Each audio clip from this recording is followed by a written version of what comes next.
New York Attorney General Eric Schneiderman abruptly resigned on Monday night just hours after The New Yorker published a bombshell report about his personal life alleging he was violent toward 4 different women. Schneiderman, who did not respond to a request for comment on this story, issued a statement saying he had merely engaged in sexual role-playing. Schneiderman, who was elected in 2010, had been pursuing Trump on several fronts: his personal business, the special counsel investigation into the 2016 election, and on behalf of New York State against actions taken by the Trump administration.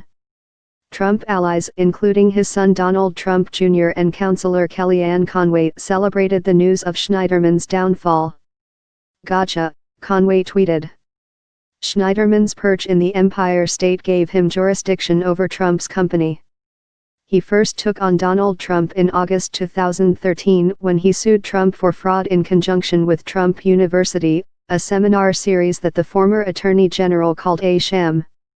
Trump agreed to pay a $25 million settlement to students of the program who had brought their own lawsuit, claiming they had been misled with false claims that the costly courses would guarantee success in the real estate business. Since Trump took office, Schneiderman has been cooperating with Robert Mueller's probe into Russia's role in Trump's election.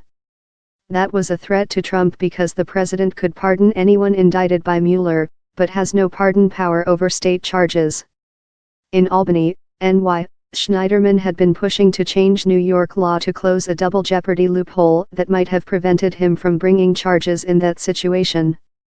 Along with his work with Mueller, Schneiderman has filed a flurry of lawsuits against the Trump administration. This blitz included suits against each iteration of Trump's travel ban, the repeal of DACA, and rollbacks in emissions standards. Schneiderman's office filed amicus briefs with the Supreme Court in cases involving the travel ban and LGBT discrimination. Other states also joined many of these suits, but Schneiderman often led the coalitions. It's not known if Schneiderman has been conducting its own investigations into Trump's affairs. His office has not commented. With Schneiderman stepping down, the Solicitor General, Barbara Underwood, becomes acting Attorney General. A new Attorney General could be chosen by the state legislature, with both houses meeting in joint session. Democrats, led by Assembly Speaker Carl Heastie, have the majority and would be able to pick Schneiderman's replacement.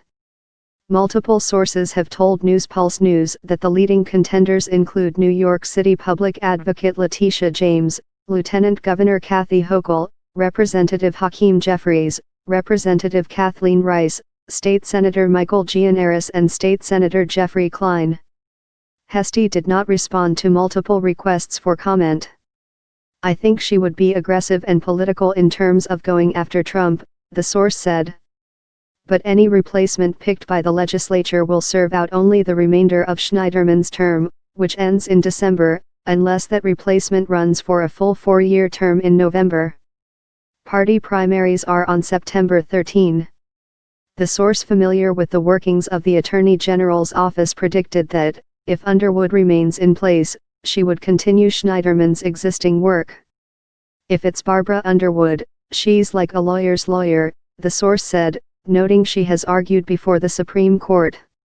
"I imagine she would continue all the Supreme Court actions, but I don't know how aggressive she'd be in terms of going after new actions," the source said. As for the election, New York's statewide races generally lean Democratic, but Republicans are hoping Schneiderman's woes could give them an opening. Republican Manny Alicandro, a corporate lawyer, launched a campaign shortly before the news broke. With Schneiderman out of the picture, more high-profile GOP candidates could also enter the fray.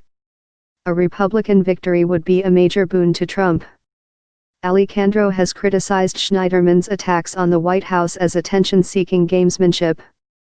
There are at least 2 Democratic prospects eyeing that race who aren't on the legislature's shortlist: former gubernatorial candidate Zephyr Teachout and ex-U.S. Attorney Preet Bharara.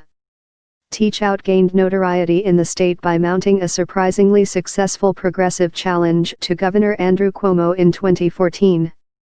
In a tweet on Tuesday, Teachout said she is seriously considering running for Attorney General. Barrera was fired by Trump last year and has since emerged as a major critic of the White House on Twitter and in a popular podcast. Both Teachout and Barrera did not respond to requests for comment.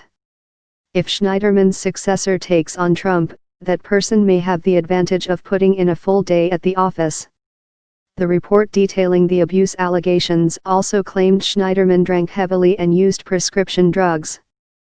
Although all of the insiders who spoke to Newspulse News said they were stunned by the allegations, multiple sources who worked with Schneiderman said he regularly showed up to work several hours late.